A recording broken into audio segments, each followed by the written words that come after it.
Have you ever found yourself getting an Uber ride or getting food delivered to your doorstep on a rainy day? If you have, you've been part of the ever-growing gig economy that relies on platforms to connect buyers and sellers of services.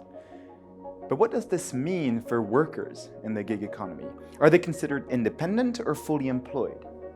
The European Commission has stepped in to regulate this sector, but what does this really entail? Let's take a closer look.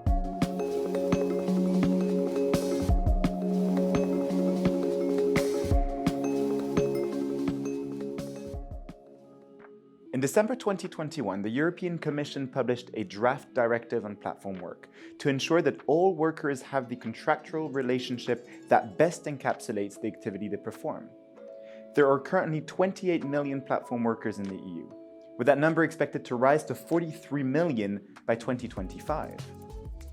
Up to 5.5 million of these workers, however, might be victims of bogus self-employment, meaning they're treated as self-employed, but really should be full-time employees with associated labor protections. To address this issue, the Commission introduced two significant regulatory innovations. First, it created a rebuttable presumption of employment, which automatically classifies workers as employees unless the platform can prove otherwise.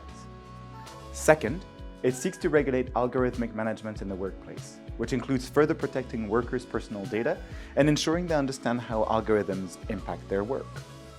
While the need for harmonization at the EU level is widely agreed upon, the legal presumption has proven politically divisive. Some believe that an ambitious presumption is necessary to protect workers' rights, while platforms warn that it could hurt workers who want to remain independent and enjoy that flexibility. Platforms are also concerned that the directive would lead to mass reclassification and hinder their business operations, leading to job losses. The Commission, on the other hand, claims that it's a fair and balanced deal. In February of this year, the European Parliament adopted a mandate to remove the presumption criteria altogether. Now, according to the Parliament, the onus is solely on platforms to determine if a worker is genuinely self-employed, which is a proposal that platforms have been actively fighting against. Meanwhile, the EU Council has reached a stalemate, with some member states wanting an ambitious and protective text, and others wanting to limit the scope of the presumption in the name of business innovation and job creation. As negotiations continue, time is running out. The Council needs to reach a ministerial deal by June if all EU institutions hope to approve a final text before European elections.